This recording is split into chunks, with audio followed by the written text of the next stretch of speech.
All right, everyone. A special episode live from Jacksonville Beach. It is Best Places Lead. We have 17 amazing executives, and we have been banging our heads against one another all day long. The whole concept is, how do we get better? Because we're always better together, right, Matt Foxhall? That's right. Two are better than one. I'm so grateful that you guys are joining us. We're going to have some fun today. The whole point is, I think sometimes we don't know what's happening behind closed doors in executive meetings. And so we thought we might pull back the curtain, talk a little bit about things that we've been doing today, things that we're thinking about, right? We've gotten to the other side of COVID. We have a little bit of economic uncertainty. We talked about that today, and how we're vibrating as leaders, maybe a little bit higher than we normally do. And how do we get ourselves back to a place of performance, thinking logically, and making really good strategic decisions. So we're going to do this by panel. So everyone in the room, which you can't see, they're all back that way. They're going to come up in panels, and we're just going to have a conversation about things we've been talking about. So we have Nate Yang, Matt Kleinrock, and Amanda Holmes. Woo! All right. So the first thing that I want us to talk about a little bit is things that we're thinking about as we head into 2023, right? Because the economy is a little bit more uncertain. We're thinking about investments, goals that we have. So Amanda, if you can get us started, what are you thinking about as we head into 2023 for Chet Holmes International? Well, because we've talked about this a lot, we did some research on what happened in the last 3 recessions, and there was an analysis of 4,700 companies, and they found that 91% of companies either stayed stagnant, went bankrupt, or lost revenue, and only 9% of them actually grew their revenue. And one of the biggest reasons for that, which I love because you're like a walking embodiment of this, is that CEOs would swoop in to try and solve the issues, or the C-suite would, instead of finding ways to delegate and assist to have more people giving more responsibility to make decisions so that you could be more nimble and make decisions faster, because you have to be quick to make. I'm sure you could speak a ton to this because you recovered and had a great freaking year. Congratulations, by the way.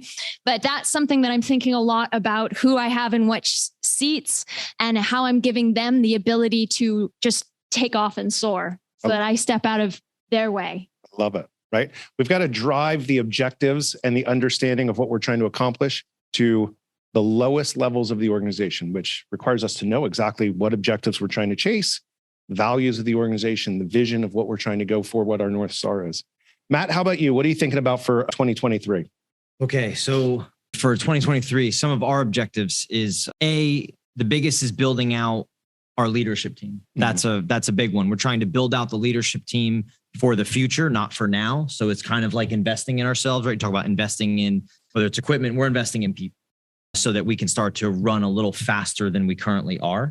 That would be 1. 2, and we started doing this back in 2022 at the end of the year, but it's changing the way that we market ourselves, because just fundamentally, I believe that marketing is evolving and changing.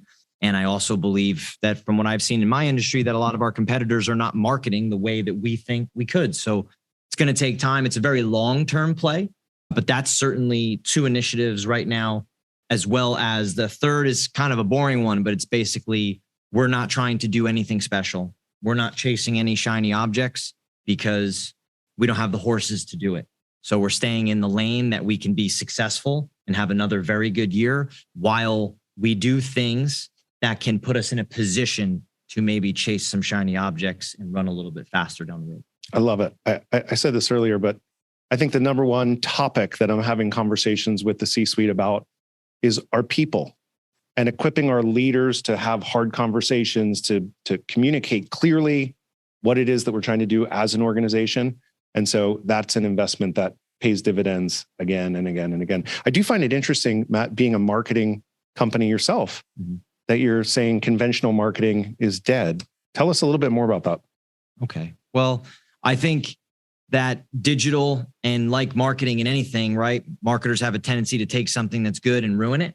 Okay. So, they just abuse it, right? So digital is becoming super saturated in terms of the conventional capture of demand, right? Like Google ads, social ads, the typical way that people capture incoming leads, right? So there's just this new wave with digital, right? There's benefits in other ways of being able to educate your audience and educate people that are not at the bottom of the funnel. I think statistically, the bottom of the funnel, people ready to buy is like 3%, 2%. So what about the other 97? And you could talk a lot on this, but like 97, 98%, what are they doing? How are you educating them? How are you getting them bought into what you believe, what you're about, the problem that you solve? So that's what we're trying to do more of and build a community around it, which is our customer. We're trying to build a community that is our customer right now. That's right. Yeah. Bridge the know, like, and trust. Nate Yang, what are you thinking about as we head into 2023? Yeah. So, being somebody that's been flipping properties and running a property management company, it's been a fun ride the last couple of years where, you could pretty much close your eyes, click a listing on Zillow and make some money flipping it. And now looking forward, I think the thing that's standing out the most to me is that I need to focus on throughput and doubling down on big investments I have in my people, staying locked in there, not getting too distracted on shiny things.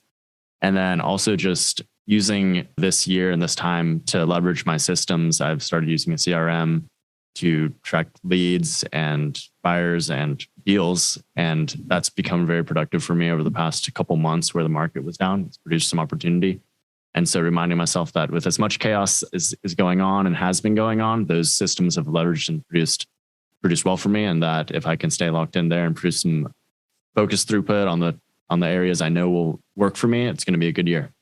Love it. I think it's interesting because the two of you said something similar, which was to stay focused and to not chase any type of shiny objects in this environment. Are there any shiny objects worth chasing right now? The answer for me is no. For me, it's just all about operations and making sure that my people are as efficient as possible, making sure my tech is as efficient as possible, going through and making sure that the metrics are there and just making minor tweaks and those incremental steps. My whole last year was all about this huge dynamic leap, which I did. And now it's just consistency of the micro steps because the micro steps leads to a huge improvement, mini improvements. I love it. I think just on that, the shiny object thing, right, is right now, there's uncertainty. There is a recession, whether you want to think that it's already came and passed or that it's here and we're sliding into it.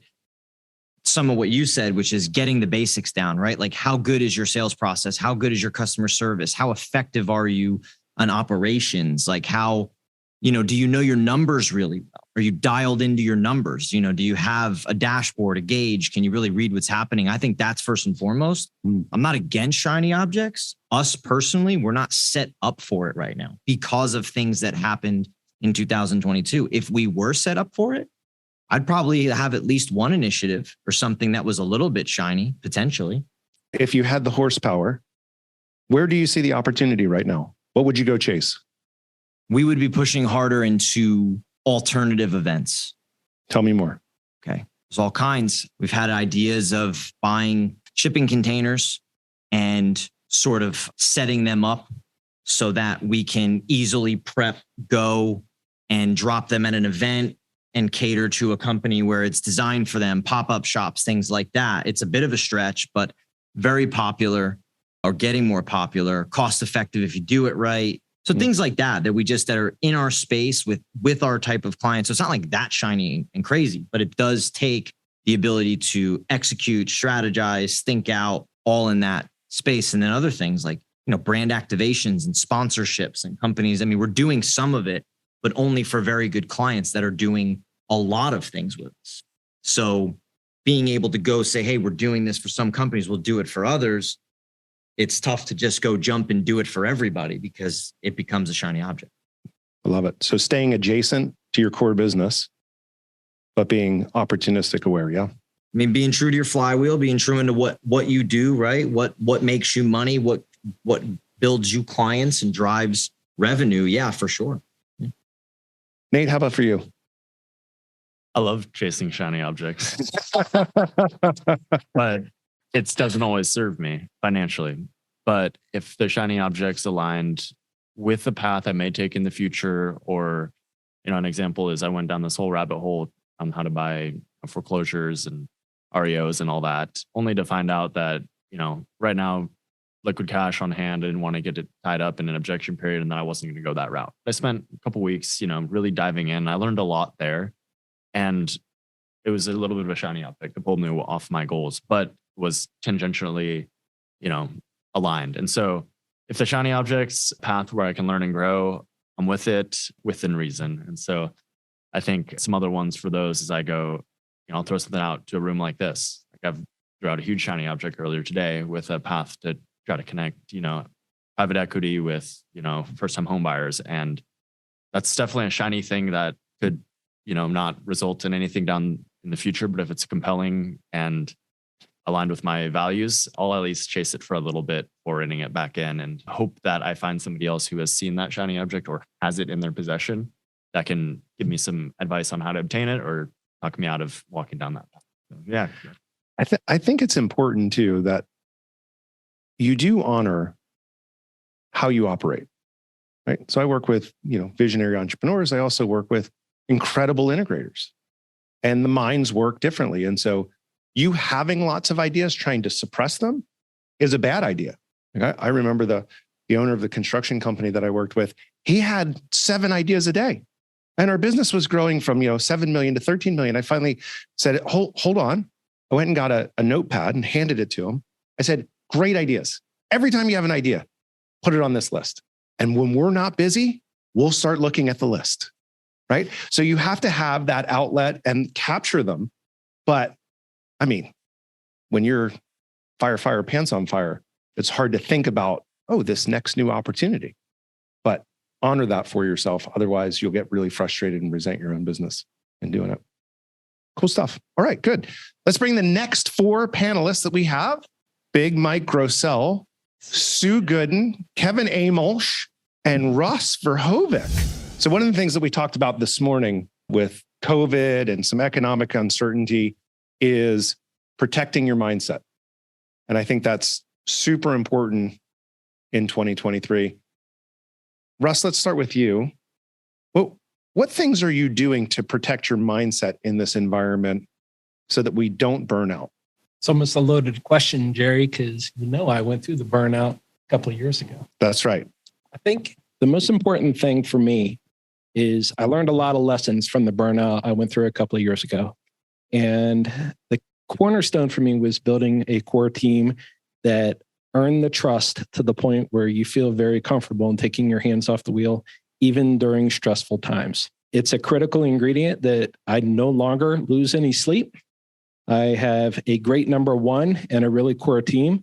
And we've just successfully completed the biggest infrastructure project that our company had undertaken. In fact, today, maybe an hour and a half ago, the Microsoft Teams is blowing up with a photo of, hey, take a look. The very last load with over 20 loads of inventory is moving into our consolidated production and manufacturing center. And I'm not there leading the charge. My team is doing that independently. And even though it's a lot of work, there's been some long days, there has been some stress. I'm not losing any sleep over it. We're taking the lessons in stride and learning from it. And we're really passing on a lot of appreciation.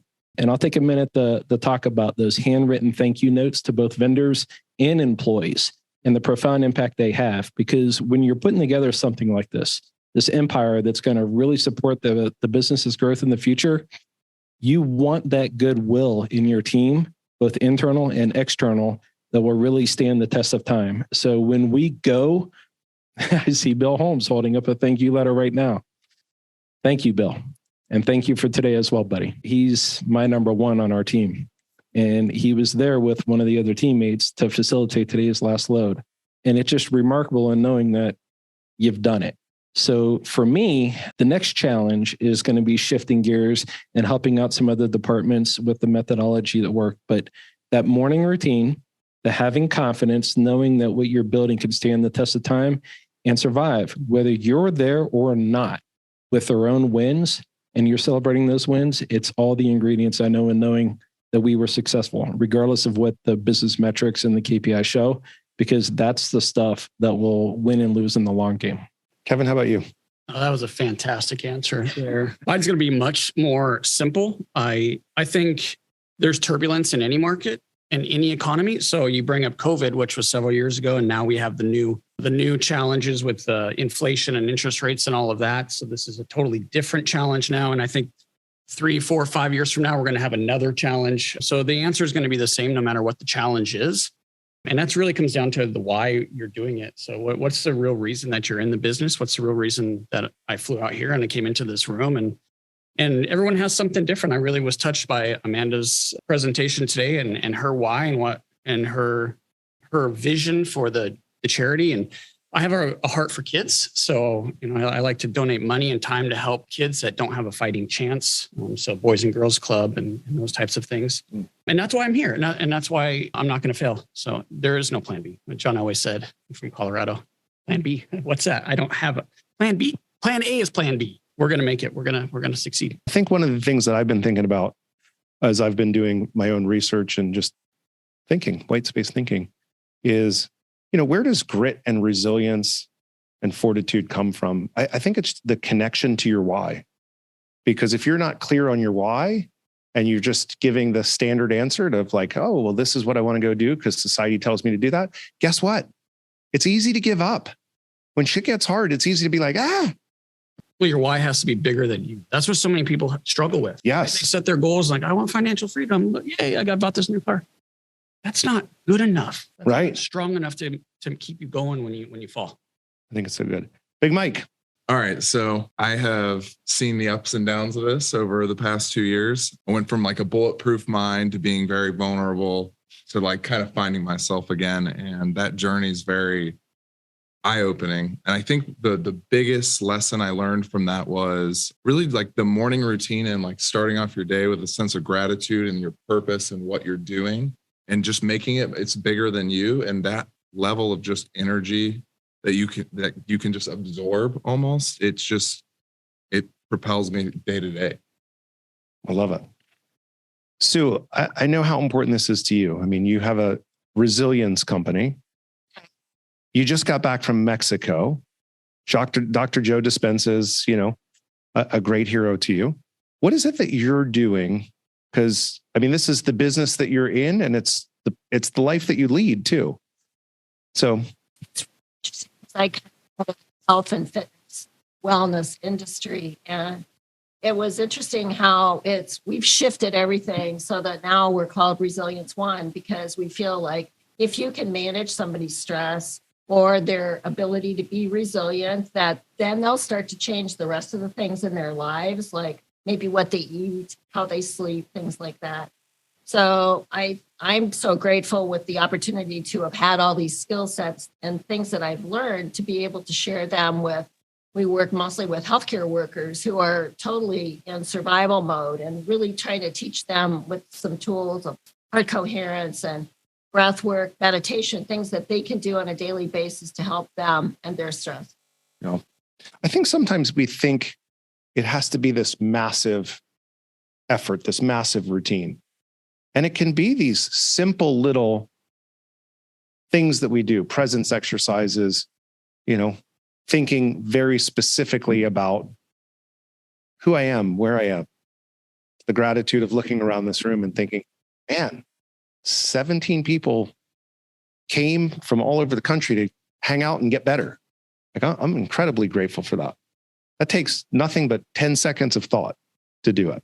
I think another thing that I'm thinking about is culture, because our workplaces have changed so much. We went from, the idea of work from home was a privilege to the idea that we're fully remote to now we're figuring out return to office, hybrid work. What does all of that look like? Russ, for you, what does a healthy culture in your business look like in 2023?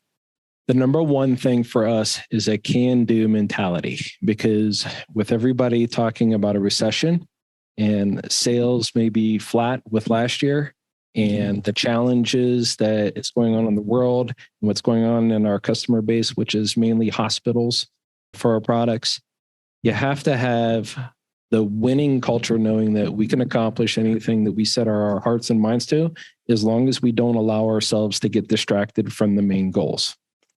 We've got a number of wins on that scoreboard, and I'm very proud of, the team putting together the facility. But if you allow yourself to get lost in the negative energy, and you allow yourself to get lost with, the shiny penny syndrome, or, delusional with a bunch of different tasks and distractions around you, the team will not align. They will get lost. They will lose clarity, and not everybody will be rowing in the same direction. But when you're getting the team to row in the same direction, and they start to win and they see the success that they're achieving, it simply becomes contagious. And it gets to the point where you're not able to keep up with them. And that's the best place to be at. How about for you, Kevin? So same question, I guess. Yeah. Hi, Jerry. I don't know if you want me to answer this because you and I don't agree on it. That's okay.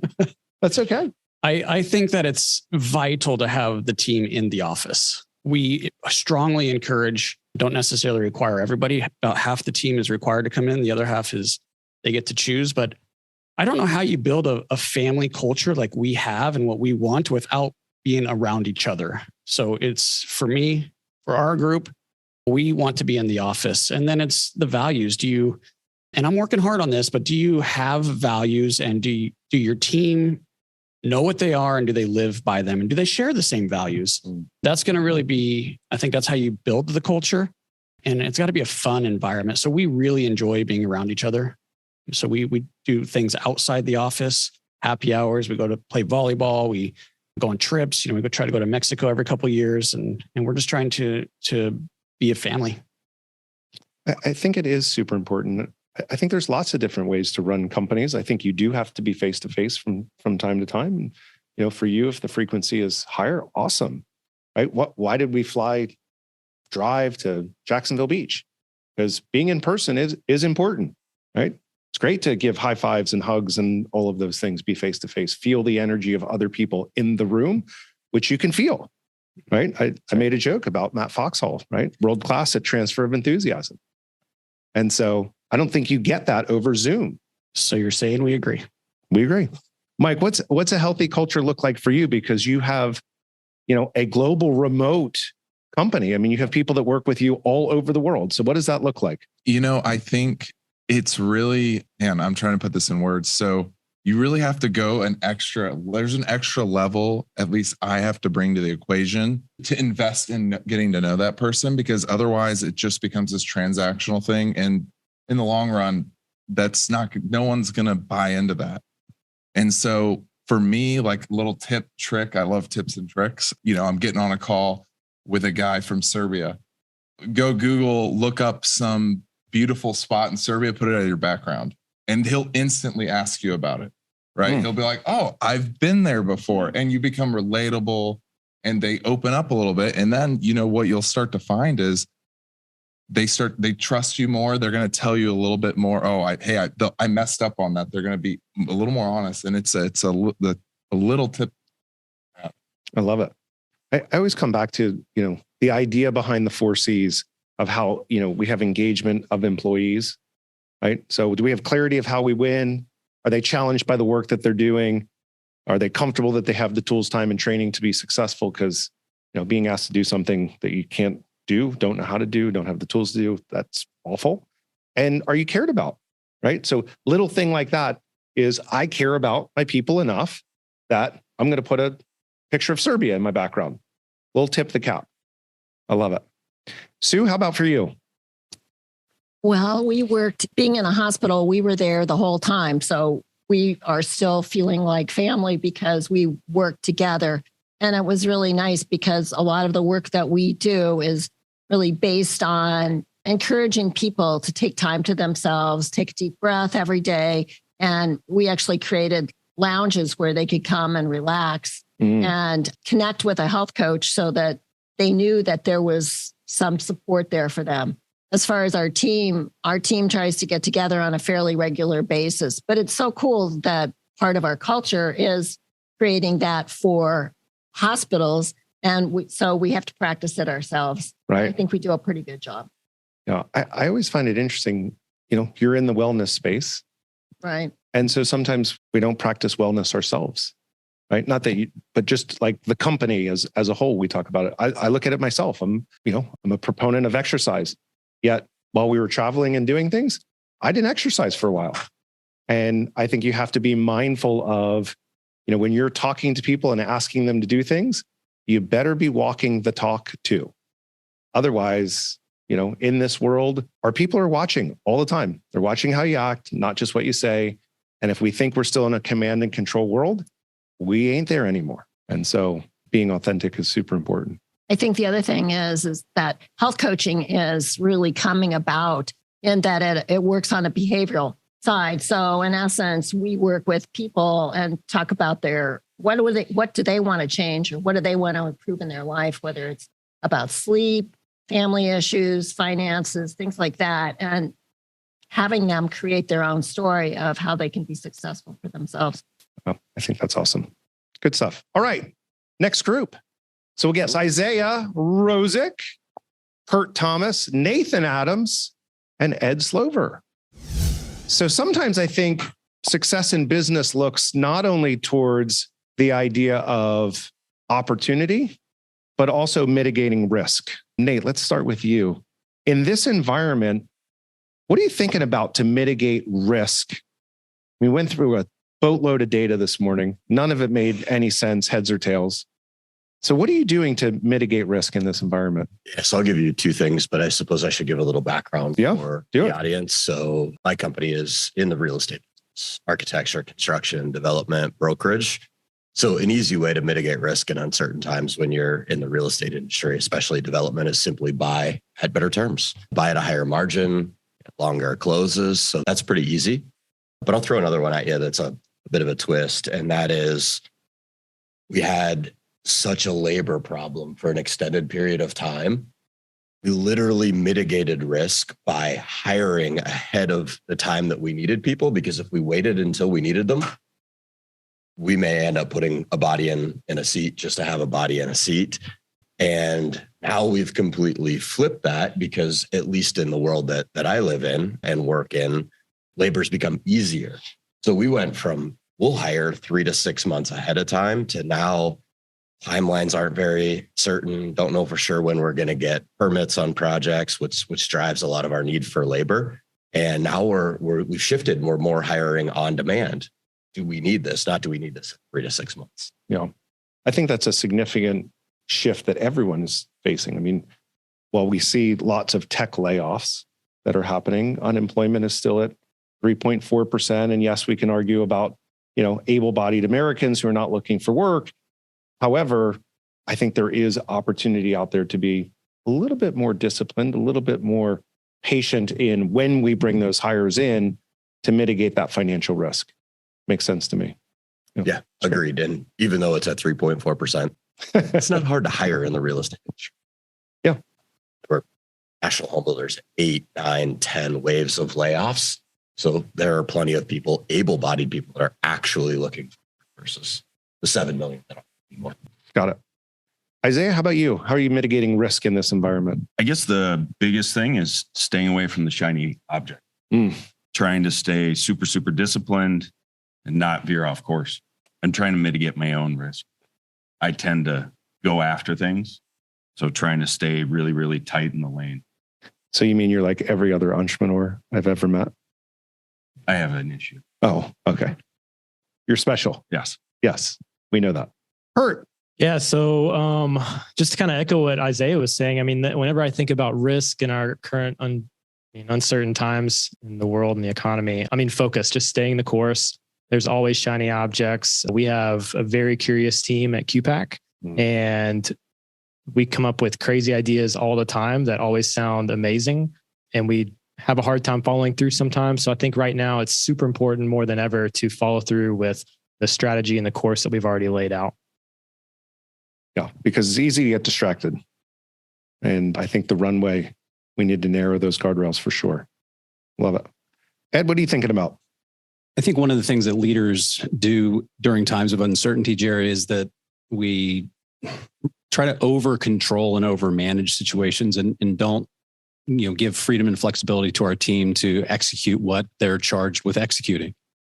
So What I'm thinking about is like from a leadership development standpoint is actually doubling down on that during times of uncertainty. You used the analogy earlier of having alligator arms whenever we try to over control things. And I think that's actually counterproductive to what we ultimately want to accomplish, which is to capitalize on the opportunities rather than simply being mired in the uncertainty.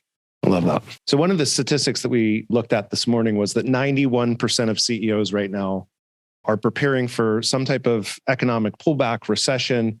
They're adjusting the sails. So what I want to know is, where are you investing right now? Are you investing in people, tools, infrastructure, capital expenditures, or none of the above, taking a wait and see approach? Nate, what's that look like for you? Investing in people, you should always be investing in people. I don't think it matters what the economic outlook is. So invest in people. For us, it's real that there's a recession in the housing industry. I don't think that that's really even up for debate. So another place for investing money is, let's take what we've got on the books and get it off quickly so that we can reinvest those dollars into higher margin deals. So people moving on from the projects that are there and then redeploying that capital in a better place. Is there anything specifically in this environment that you're doing for your people on the investment side in particular? So when you say that, do you mean people as in employees or investors that we work? Got it. Thank you. For your people internally, when you say there's never a bad time to invest in your people, what specifically are you thinking about, or how are you preparing your people to meet the challenges of what tomorrow looks like? Yeah, so we went through layoffs in November 2022. Interest rates went from 3% to 7%. Things got really, really unpredictable. And it's important. I'll steal from you, Jerry. Nobody wants to walk through the front door and lose. Nobody's coming in to lose. They all want to win, right? So like one small change we made the week we did layoffs was we're writing the wins on the board. Doesn't matter how big or how small those wins are. We're putting those on the board. Somebody types them up Friday afternoon, sends them out. So we see them go on the board. We see them via email on a Friday. And that raises morale. And that's just something small and tiny. But as a company too, we've always had a culture of pushing continuing education, pushing development, things of that nature. Love it. Isaiah, how about for you? I'm definitely done investing in equipment. That's for sure. I think the biggest investment is in the people in the process and making sure that everyone is educated, they know the why, and they want to execute on it. How are you driving that down to the front lines? Right? You've had some changes inside of your business. You talked about your manufacturing methodology changing. I mean, that's an investment in and of itself to change your manufacturing process midstream. I mean, you still have orders in the house and you're working your way through that. But how are you managing that change internally with your people? At the end of every day, we're reviewing the wins and losses and trying to not gloss over the challenges we have with lean manufacturing. You shouldn't just gloss over anything. You should always find it and fix it. And so trying to get everyone really, really deeply involved in that process. So you can't just MacGyver it. I love that. It's my favorite show growing up. Side note, MacGyver. Kurt, how about for you?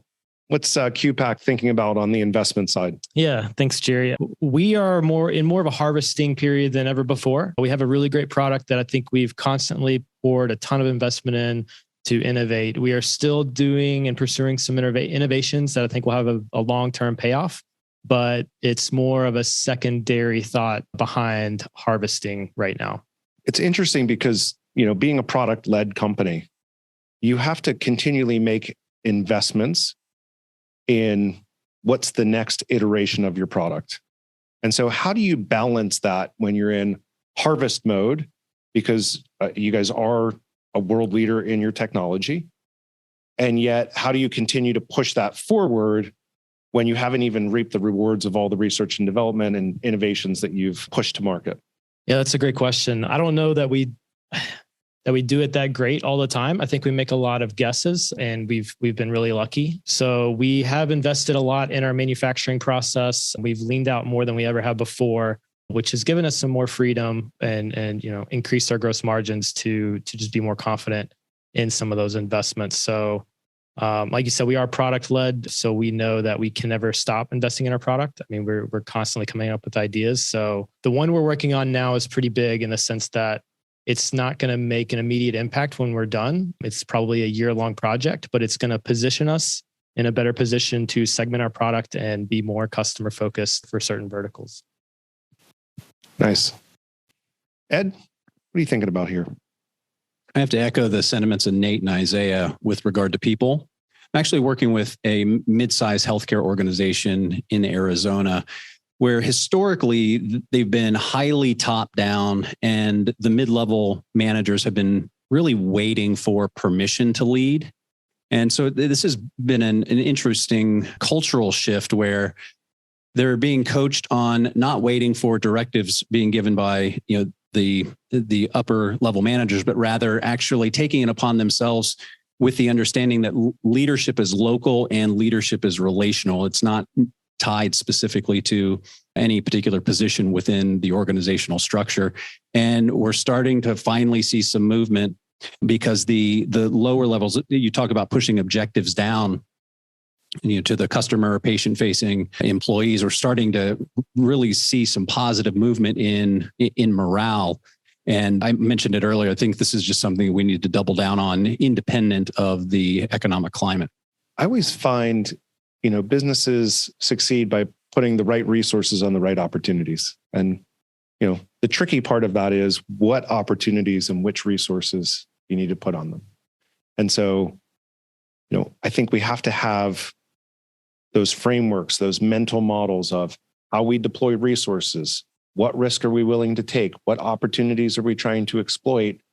And I think it's not, in this environment at least, it's not just the opportunities we're looking at, but it's also protecting and hedging against the risk. And so I really appreciate the insights that you guys had.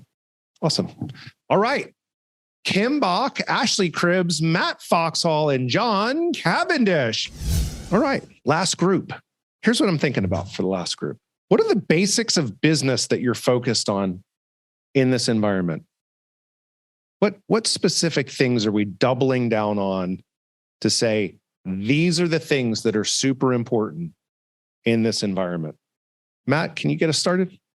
Yeah, you bet. So our theme in Q1 has been depth over distance. And so for us, that is really focusing on the core competencies, not chasing shiny objects. And I think that's been really helpful for us. This season of our business is all about execution. So we're not dreaming about what's to happen at the end of this year. We're all about execution on the fundamentals. And it may sound boring, but everybody is aligned to that goal. At the end of Q1, we'll get together, refocus, figure out what our rocks are in this Q2, which is going to look decidedly different than it did in Q1. But I'm feeling really, really good. Just about everybody dialed in on execution on the core competencies. Really good question. I love it. Ashley, how about for you? What are you guys thinking about as the business fundamentals? Where are you spending your time and energy and focus? We're a little bit of a small company, but we pay attention to our people, obviously, and make sure everybody's staying in our lanes, looking forward to what we're good at. And I know we're saying not to chase the shiny objects too much, but we stay pretty focused on our lane. I love it. Kim. I think I might deviate a little bit here, but we're really focused on the pain right now and how hard things feel for so many people and understanding what leaders are really struggling with and what about the world has changed that we cannot ignore. What do we not have solutions for? And that actually, that motivates us, that vision of, I think we all know how we're functioning right now on some level is not working. And while we need one hand to maintain what's going well, I think we need the courage and the creatives and the risk takers and the renegades to say, we are at a turning point in the world right now. And those of us who are problem solvers are uniquely situated to make an impact right now that we didn't have that opportunity even just a few years ago. So we're really locking into like what is on everybody's mind and heart, what is keeping them up at night, and to us, it's at Daily Human, like it's a very human problem we have. We have very human challenges, and we try to stay connected to that every day. So we feel that sense of urgency to fuel us on and not just retreat into what we know has worked in the past. So good. Yeah, great answer, Kim. For us, we're concentrating on right people, right seats, and back to basics, a bit like Matt was sharing for the first quarter, and just making sure that we're all on mission. Everything's moving forward as it should be, because we've had a lot of people moving around and a lot of changes. So people, process, technology, everything is good. And I'm focusing on not distracting the team with shiny object syndrome. So I'm hiring my own project manager that I can do all the shiny objects for me. So our team is mostly outsourced. So I can hire somebody who's literally just going to pursue my shiny objects so that we can all move in the right direction apart from that. And I'm not distracting my operations team from the real operations of us hitting our goals for this year. I love it. John, how are you going through the process of thinking about right people, right seats? I think we hear that, but what does that really mean?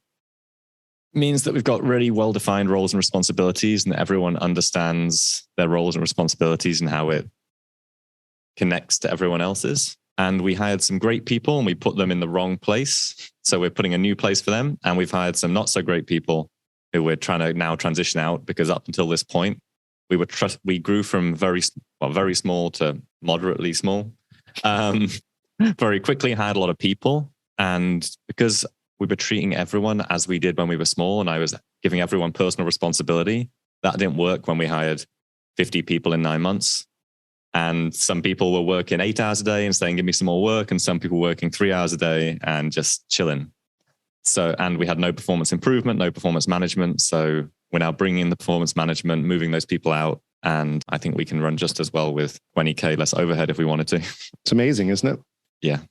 I think we talked about this earlier. Busy hands make good work, right? And I think sometimes we over-resourced what was to come instead of what was. And some people were really contributing and other people, not as much, right?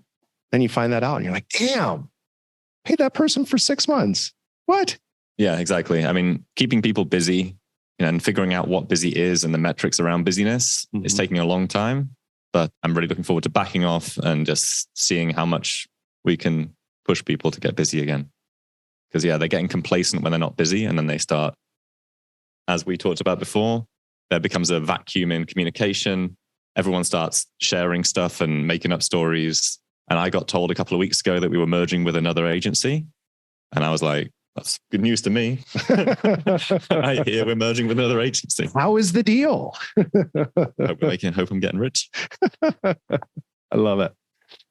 Matt, you were talking about depth over distance. And I think one of the things that we have to do as leaders is determine what the priorities are. And sometimes, people who don't have as much experience or as much perspective get confused about how we make those decisions.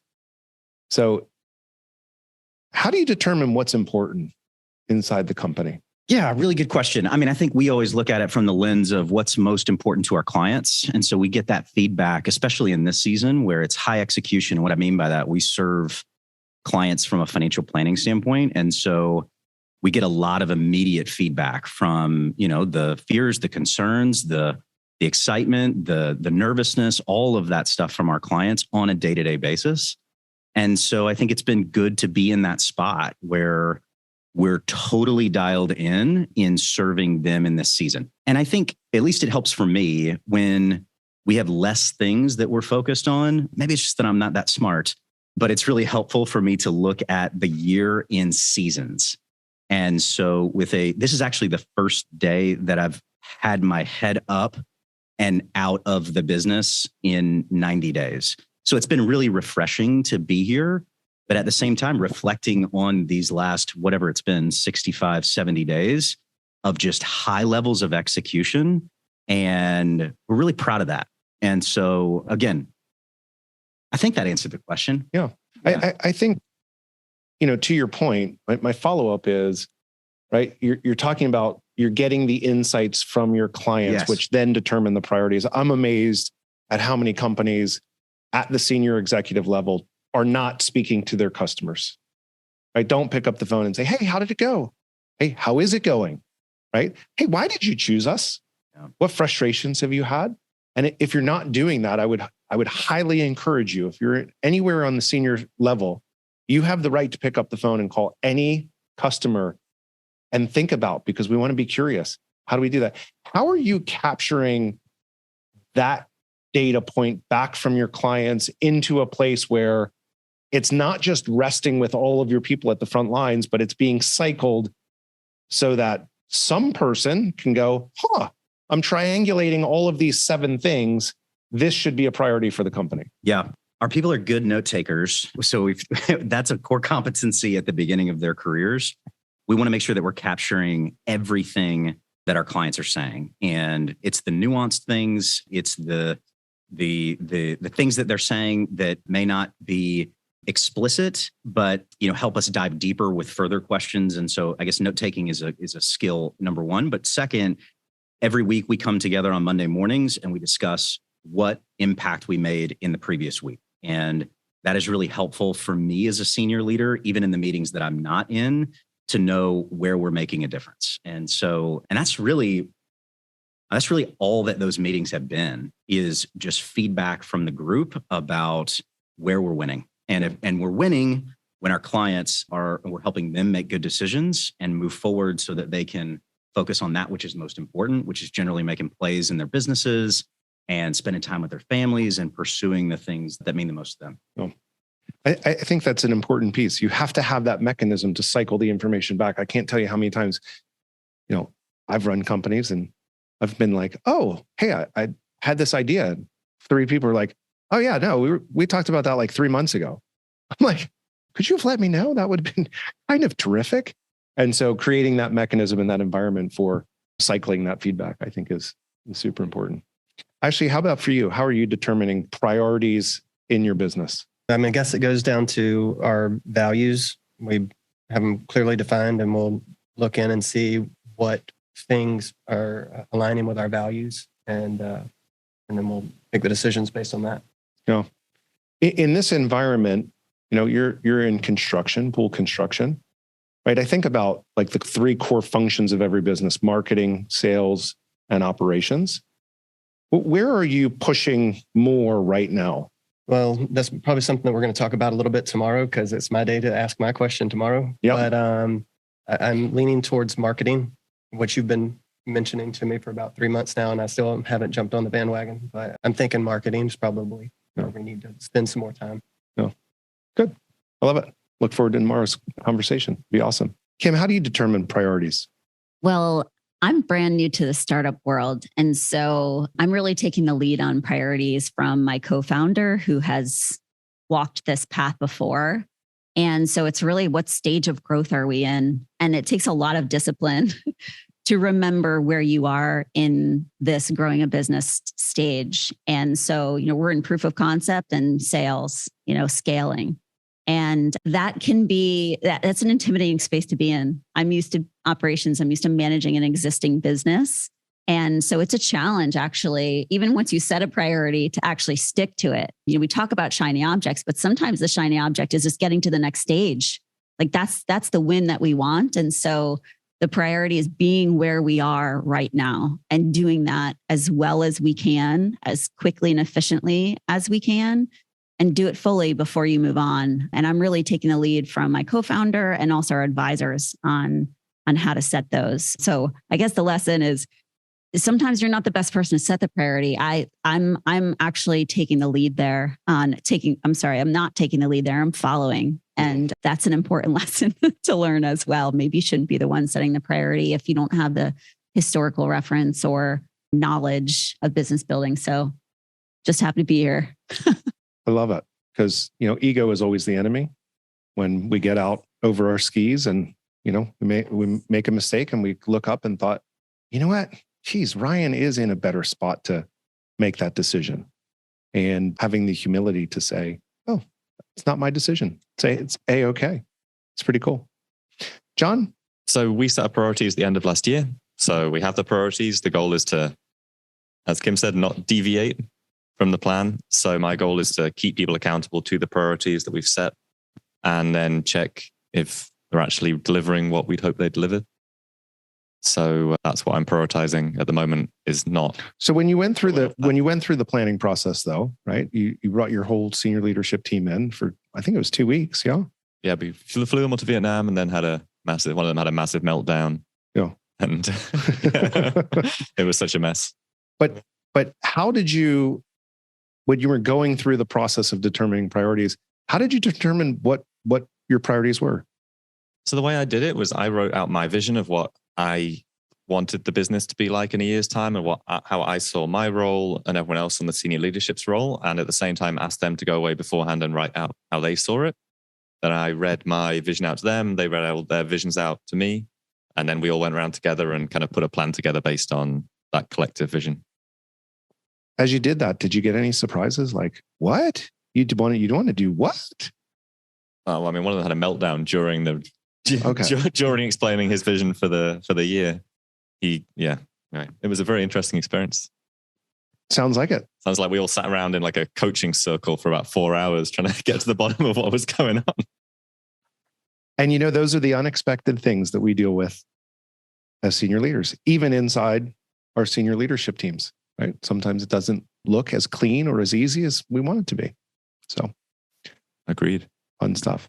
All right. Fantastic. I want to thank everyone, all the people here. You guys are all wonderful and fantastic. We spent the whole day together. We'll be back together tomorrow.